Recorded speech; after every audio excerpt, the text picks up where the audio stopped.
Good evening. I am going to call the Tumwater Metropolitan Park District meeting for November 18th, 2025 to order.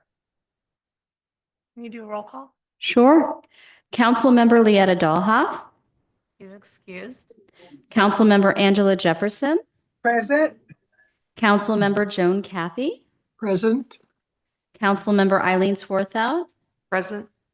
Councilmember Michael Authauser. Present. Councilmember Peter Agabe. I'm not sure if I believe he will be here, but he's not here yet. And Councilmember Kelly Von Holtz. Here. Oh, Peter's here. Oh, yep.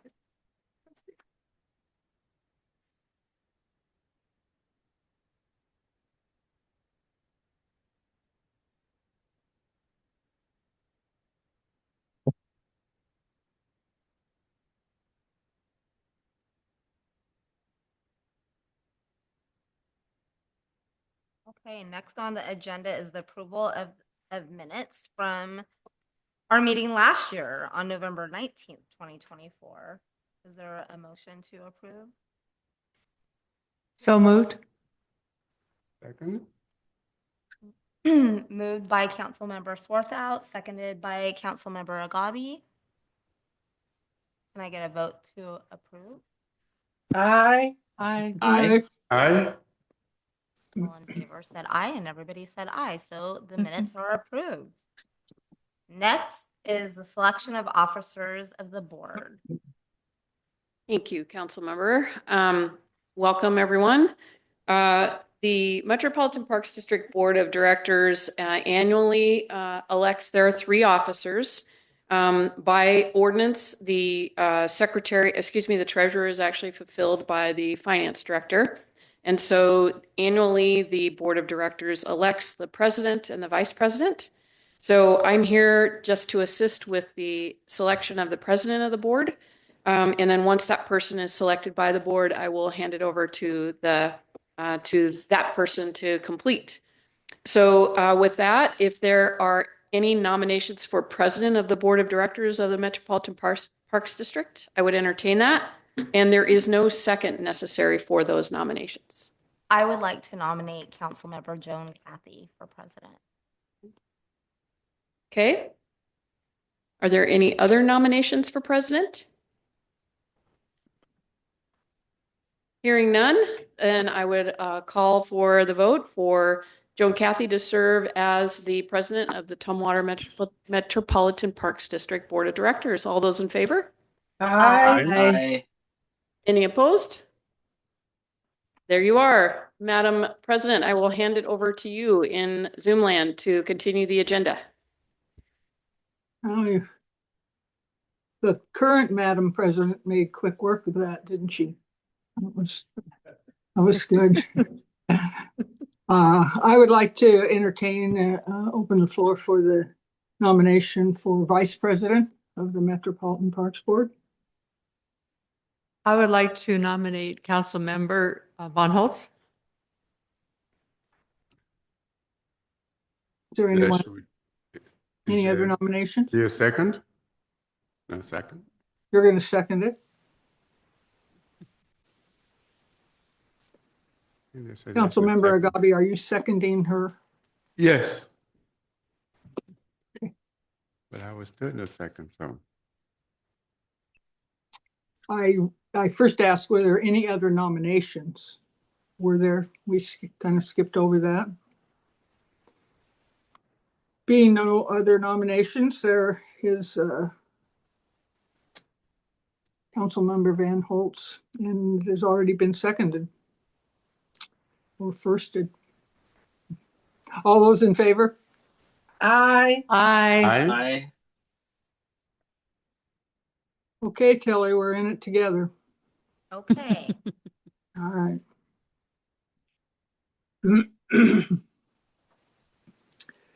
Let's see, the next thing on the agenda is an update by our Parks Director on the Metropolitan Park District's accomplishments and pending projects. And I don't know if anybody here other than me went back and read some of the 2024 minutes, but there was a lot on there. We accomplished a lot in 24 and did a really good job. And we enjoyed some of those things in 2025. And I know that there are others coming. And I just want to thank you, Chuck, before you start on next year's, to thank you for the work done and what we've accomplished since we started this Metropolitan Parks District. I think it's incredibly commendable of you and your staff and everyone who's worked on these projects. So I want to thank you for that. I appreciate that. Thank you, President Kathy. Thank you. And it's fun for me to lead that, but you're very correct in saying that we have a terrific staff that really works hard and efficiently to get all of these things done, in addition to all the other stuff they do. So I want to give you a quick recap of what we've done this year and a little glimpse into what's happening next year, or at least what's planned for next year. And it can be kind of a quick rundown for 2025. We've continued to work on the Deschutes Valley Trail and design of the trail, not just where it goes, but how it's going to cross the Deschutes and how it's going to exist near wetlands and near wetland buffers, what the interpretive program is going to be. We have a lot of stories to tell along that pathway from Pioneer Park to Historical Park. How the trail is going to look, where the benches are going to be, and really the more intricate stuff of design and engineering is what we're working through now, so that hopefully we can keep moving forward and build that trail by 27, 28 or so. We also completed I have a work on. question. Yes. Yes, how long is that trail gonna be? A mile and a half? I think it's about 2.1. Okay, thank Yep. you. I love the story of 2.1, and it connects 5 parks and the golf course and goes from border to border around the city. It's really going to be a tremendous asset when it's done. Excellent. We've continued to work on the Trails End Park. We went through a very public process to design the master plan for that park.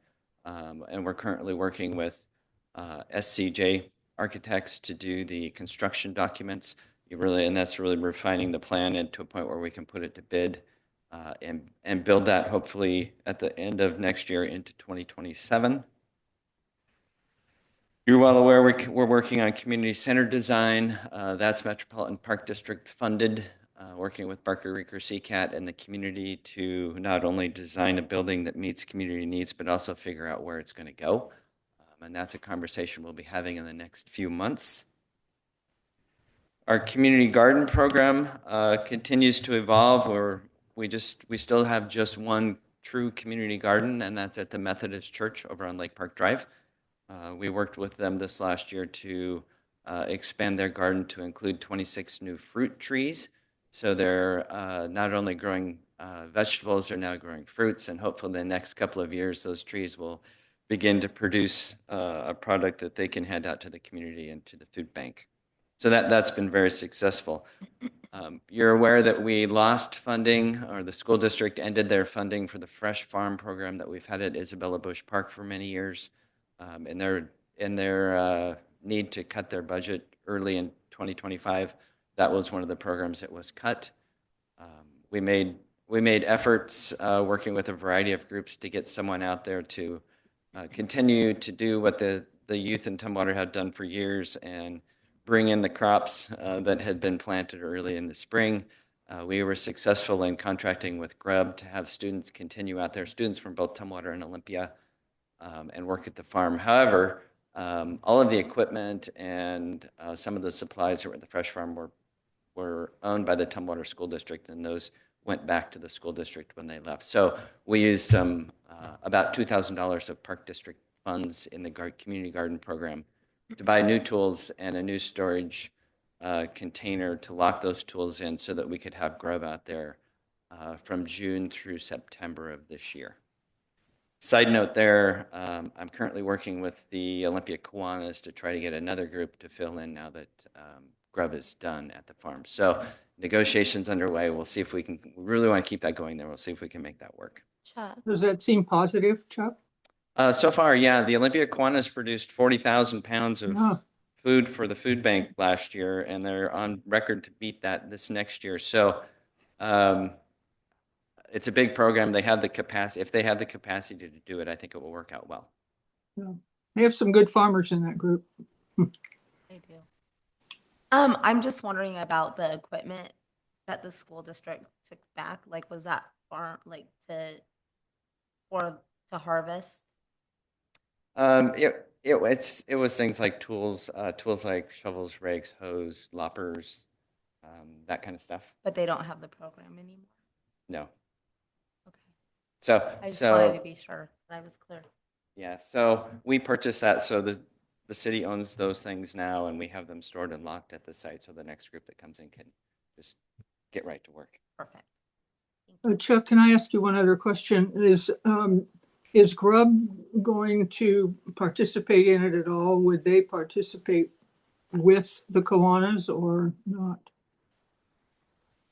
I don't have the impression that that's going to happen. The Kiwanis do work through their key clubs in the high schools, and we may have some high school participation. And they worked with the Victory Farmers as well, the veterans that garden in Olympia. So I think there'll be some cross group participation along the way. Good, thanks.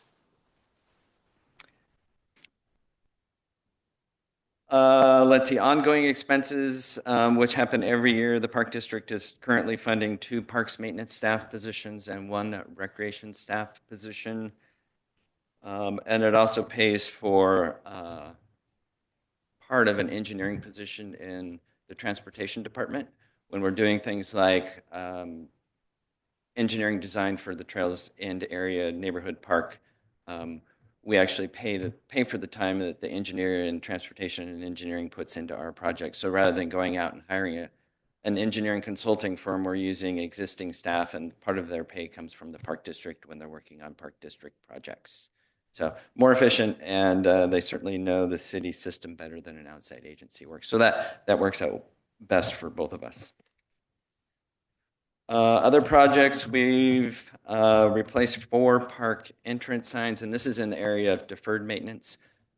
We've replaced 4 park signs, 2 because they were wood signs that were rotting, and 2 because they were in pretty bad shape and they had the old city logo on them. We're slowly replacing our park signs that have the old city logo to the new city logo. So we've done 4 so far. We're investing in the Coralie Carline Park rehabilitation. If you're not familiar with Coralie Carline, it's up past the old Sunset Life building. It's just a triangle in the middle of the street. It's the smallest park we have that was donated to the city in, I believe, 1954 by the Carline family and named after the wife of one of the Carline brothers. We decided that park was in really bad shape. We decided that we would make it a gem in a neighborhood. We've installed a new irrigation meter there, and we've purchased the supplies to install have staff install a whole new irrigation system there. We have a new sign there, and we're doing some landscaping there. So that will be a little shining beacon of a park in the middle of that neighborhood. We're also working with a company to update our sign standards. Park signs in Tumwater have evolved over the years, and depending on the situation or the staff person or what was going on, we have a variety of signs, none of which match, some of which are not applicable anymore. And one of my pet peeves is that when you drive into Pioneer Park, there are 64 signs that you can see from the parking lot. So we are developing a sign standard, not only in a visual look appeal, but in a way that they're all going to be standardized and say the same things and be recognizable as Tumwater Park signs. So you will see that actually implemented going into 2026. We did a lot of work at Tumwater Hill Park this year. Our staff did an incredible job of rehabilitating the trails at Tumwater Hill Neighborhood Park. That is currently our largest trail system with 5 trailheads on every side of the bottom of Tumwater Hill, and they all end up at the top at the baseball field and at Tumwater Hill Elementary School. Those trails, through lack of maintenance over the years, have gone from 6 feet wide to little deer trails in some places. So staff went in, removed vegetation and blackberries and widened those trails back up to their original 6 feet throughout that trail system, and then brought in gravel, over 300 yards of crushed gravel, and resurfaced all of those trails. So that system's looking very nice today. Also, we put a lot of work into sports fields. Similar to golf, a baseball field or a soccer field takes continuous maintenance, and some of that hasn't been done over the years. So we put a lot of effort into irrigation efficiencies, aerification, top dressing, about 300 yards of top dressing sand on 3 soccer fields and 5 baseball fields. So total rehab on those, and I think it already shows, and it will certainly show next spring when sports groups start using those again. Lastly, we did storm drain repairs at Pioneer Park and at Historical Park. The storm drain system at Pioneer Park, having been through probably 20 floods, that goes right through the center of the parking lot. The storm drain system there had sunk, and the catch basins were continuing to sink. So we repaired that, did some repaving, and have that back up to top-notch level at the park and working well. Similarly, at Historical Park, the storm drain system that was put in when that park was built in 1980 hasn't worked for years, which creates a huge lake in front of the shelter rental area. So we redid the storm system there and repaved that portion of the parking lot as well. And we were able to partner with the city's overlay program through the transportation department. So we got a great price on asphalt, so that partnership worked out really well. So those are the highlights of 2025. 2026, you'll continue to see investment in deferred maintenance through sports fields. We have a little more work to do on trails. We'll continue on the community center. We'll continue on the park at the former Trails End site. We have some picnic table replacements and things like that coming up. More signage. We're going to treat our 2 tennis courts, repair cracks, and resurface our 2 tennis courts. We may have some work to do in the historic district, and some work at Tumwater Hill. Tumwater Hill has a long fence line with the neighborhood that resides right next to the park. We have a lot of vegetation from our park going on to private property. We're going to finally take care of that as well in 2026. Big projects, Deschutes Valley Trail and Community Center. And that is my report. If you have any more questions, I'd be happy to address them. I have one more question or comment. Could you say again exactly the location of the park in Trails End, exactly where it is? In the past, we've said where the old corral was or something, and then we've used other directions to it. Where exactly is it? The park is on, what is that road, 79th? No, is it 79th? Let's see there. The east side of 79th. It's the parcel that the big horse arena existed on before we tore that down.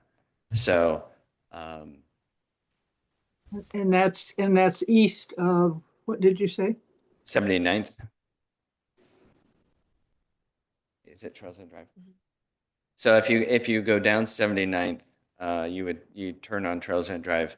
It would be on your right side, on the east side property. Okay, that's good. Thanks for the directions that side. I can offer that suggestion.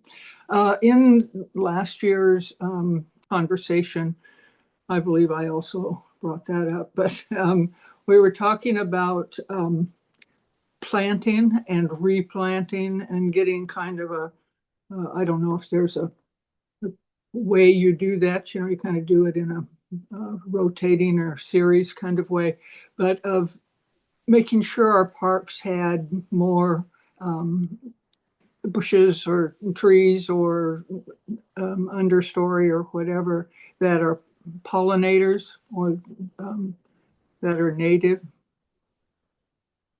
You have, you have a You plant? really did read the minutes. I'm sorry. You really did read the minutes. That's good. We haven't done a lot of planting. We've done tree planting. We've done a number of tree projects at the golf course and planting new trees. But we haven't done a lot of revegetation yet of anything outside of the front of City Hall. So, as we move forward with Trails and Parks, certainly that's a huge planting plan. And I know having seen the planting plan for the new operations facility, that was top of mind when we did that landscape plan. And I believe there's about 2,200 plants that are going in as part of the operations facility alone. And then on the park side, we're doing similar landscaping. So there'll be a lot going on out in the Trails End area. How about in old parks? Do we periodically check those and see what things are thriving? Excuse me, thriving, or when or where maybe a place is that we can plant? Is there some kind of watch or on that, or rotation or anything? No. Okay. Just straight up, I would say that the easy answer is no, but we don't spend a lot of staff time on landscapes like that in established parks. If something dies and needs to be replaced, then it becomes an issue, and choosing the right plant, and our staff is well versed in that. But we're not going in and creating new spaces in existing parks. But it's something we can think about and talk about. Well, I know you and I have talked about this also, just, one-on-one kind of thing, but it is to increase our pollinators and pollinating bushes and trees and things. And so, it'd be great if in the midst of everything else you have to do, if periodically maybe pick a park and walk through it, or if something goes awry or something is going on in that park, we could just kind of check on them maybe in the coming year and see if there's any opportunity. Okay, absolutely. President Kathy? Oh, sorry. Pardon? Oh, I didn't mean to interrupt. I just had a thought that perhaps that might be something when we've had like a volunteer project, perhaps that like we do have our Audubon or Arbor Day, that we might think of something where we could have like the Audubon, the people that come perhaps do a planning project. People might be able to scope out one of our parks and do a planning project to put some more pollinators. We can, again, scout out a park that might need something, some additions that we could. I will possibly talk look at about that with staff. We do Earth Day, Arbor Day on the same day, typically at a historical park, and we do either a trail project or a planting or ivy removal project, and maybe we can work that in as part of that. Or scouts, Girl Scouts, Or Boy Scouts. at the Kiwanis too, since there's some master gardeners there. Yeah, I just think maybe if Chuck just made some extra effort this year to do any of these kinds of things that Councilmember Swarthout and Jefferson have chimed in on, and just kind of add just something to add to your list. Thank you. Yeah. We want more flowers. We want I more have- butterflies, Bushes.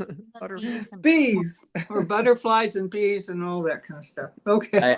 I have made a note to be able to report back to you next year when you read the minutes again. Okay. And tell you we were successful. I'll know it long before then, but I'll read the minutes. Okay. Okay. Thank you, Chuck. Appreciate Thank you.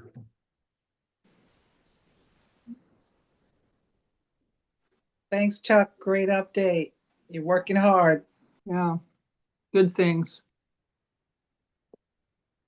Okay, I'm going to open a public hearing on resolution number R TMPD 2025-001.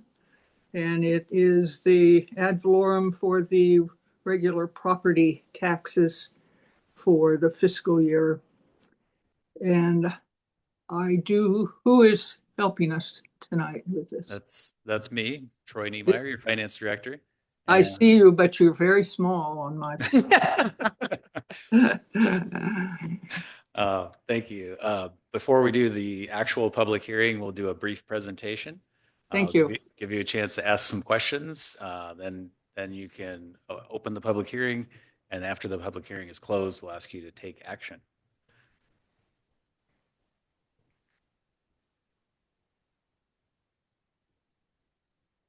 All right. So this is the presentation for the 2026 property tax levy for the Metropolitan Parks District. Jump right in here. And for those of you, which is most of you, who were fortunate enough to attend the last presentation on property tax, this is almost exactly the same. So I hope you enjoy it again. So we always talk about property tax and the 1% limit on property tax. That also applies to the TMPD. But it's a little bit more complicated than that. We actually can only take the lesser of 1% or the implicit price deflator, or IPD. The IPD is a measure of inflation that's written into state law. It's calculated each year by the Department of Revenue. And as I said, we're limited to the lower of the two. Most years, the IPD is higher than 1%, and so that's why we always talk about the 1%. But there are some years when it's lower. For this upcoming year, the 2025 IPD is 2.44%, so we will only be requesting we're only allowed to request the 1%. But what if the IPD is less than 1%? If that happens, we actually can only say it's 0.5%, then we could only request a 0.5% increase. Sometimes it's even negative. That doesn't happen too often, but it has. If something like that happened, there is one way around that. We could pass an ordinance of substantial need to be able to raise the next year's levy by 1%. But to my knowledge, we haven't done that. We don't need to this year. And I want to take a quick look back at the IPD over time. So this chart is from the Department of Revenue, and it shows the history from 1998 up to 2025. All the blue lines are when the IPD was above 1%. The red lines are when it was below 1%. So that does happen from time to time. And if you look right in the middle, that's 2010. You can see it actually did go negative that year. And I pulled the data from the city of Tumwater to look at this because the TMPD did not exist in 2010. But you can see from 2008 to 2009, there was quite a large increase in property tax collections. So that's the 1% plus new construction. But from 2009 to 2010, it only went up about $7,000. That's because the base property tax actually declined, and then new construction helped kind of fill that in to give it a very small decrease. So for the taxes collected in 2026, we will be limited to no more than 1%. Just wanted to point out a few things. First being that new construction does not impact existing homeowners. That's just on the new developments, new properties.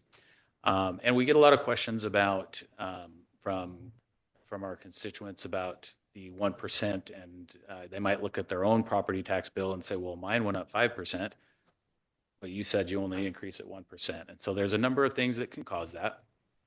Your individual home may go up in value while others go down, and so you might pay a proportionate higher share.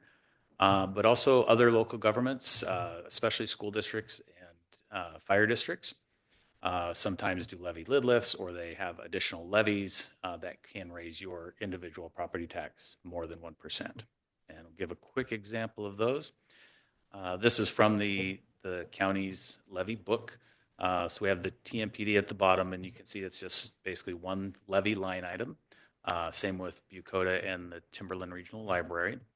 But then when we look at Tumwater School District, there's 3 line items there because they have three separate levies. bond, a capital project, and an enrichment levy.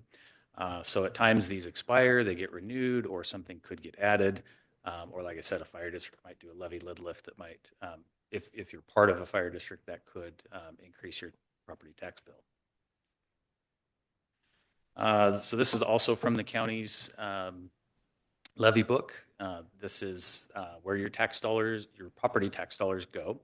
And if you look at the big blue section on the right that says local schools, and then the dark maroon section on the left that says state schools, if you can read that, that's all for K-12 education, and that represents 60% of your property taxes. After that comes fire districts in the purple at 11.63%, and then the county at 8.39%. Cities and towns kind of bottom right in the greenish are 7.46%, and that's split between all the cities in the county.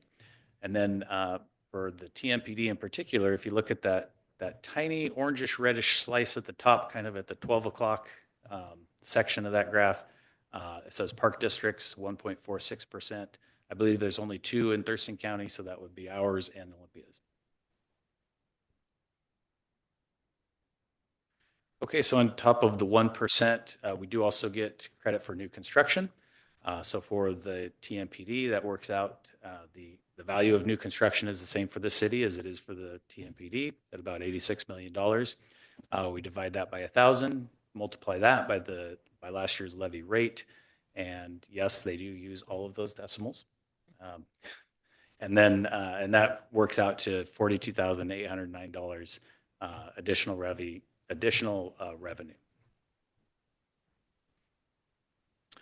Just a quick note, and I guess opinion from me as your treasurer for the TMPD.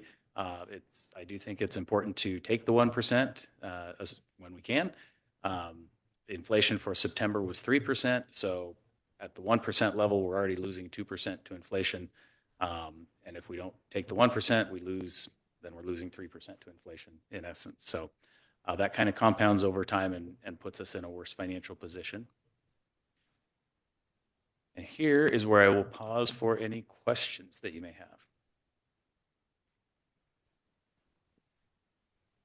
So, Chuck, I think you and I have gone over this in the past. So when I keep hearing that is the 1% that is causing the problem, your graph, your pie chart there is telling me that most of the money is going to local schools and state schools.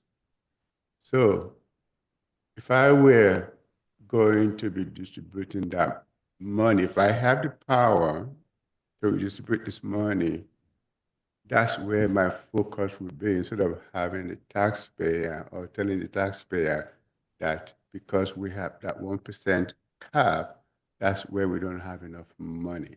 So that argument that we keep making calls the taxpayer stupid, that essentially you're telling them that this graph does not exist. I see this graph, I see where the money is going to, I see it's taking the lion's share, and every time the assessor does the assessment, your property tax goes up by the proportion of what it was last year to the new assessed value. So I don't know how we sell the taxpayer onto this 1% cap, but I want us to stop telling them that because we're capped at 1%, that is why we don't have money. Because then the other argument is, what are we going to cut in our social services?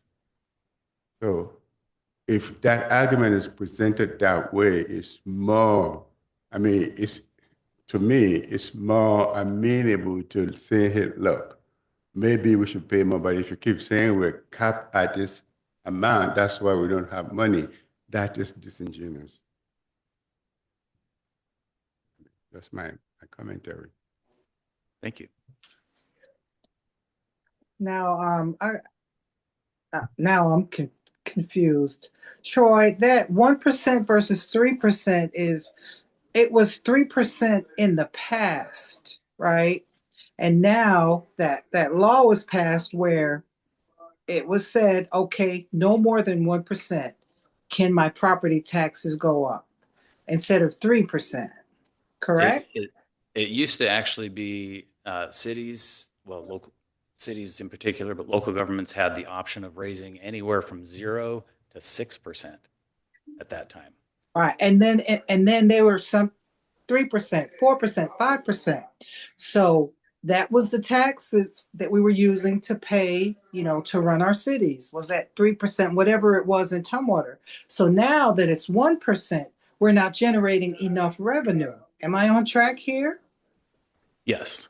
Yeah, it doesn't generate enough revenue for us to keep up with inflation most of the time. Okay. Okay. There you go. All right. So understood. Thanks, Troy. You're welcome. Any other questions before we open the public hearing?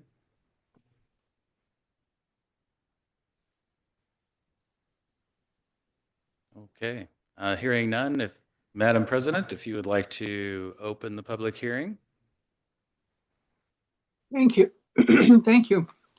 I was hoping we were going to start having penguins and you were going to be talking about where we're going to get the money for those. I love those penguins.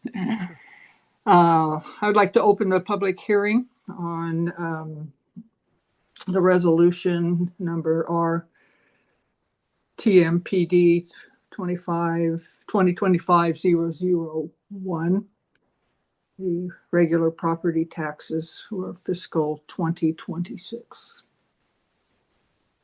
I don't see anybody in the room. And there's nobody online, they're just watching. Okay. Nobody online has signed up and nobody is in the room to give public testimony.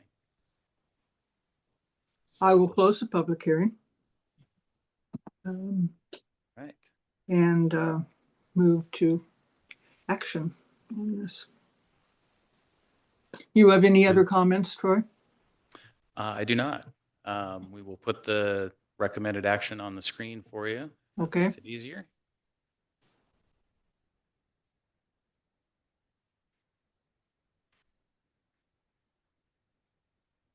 All right. I will take the stab at it. Okay, I good. would like to make the motion to adopt resolution number RTMPD 2025-001, a resolution of the Tumwater Metropolitan Park District setting the ad valorem tax amount for the budget year 2026. And I second that motion. It's been moved and seconded. Are there any other questions or comments?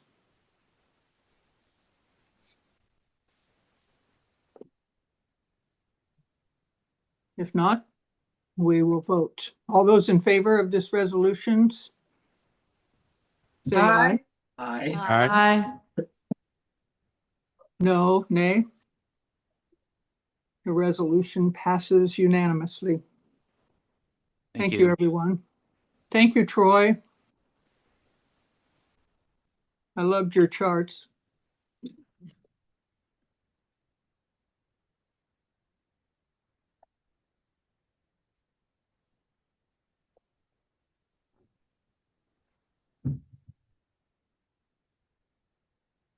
Okay. Are there any other items to come up or that we should take up as the Metropolitan Park District at this time? There's nothing else on your agenda. Nothing else on the agenda. Okay. Seeing that, we shall adjourn this 2025 meeting of the Metropolitan Parks District. Thank you for coming, and we'll proceed to do all these wonderful things throughout the year. Yay. Thank you, Madam Chair. Mhm.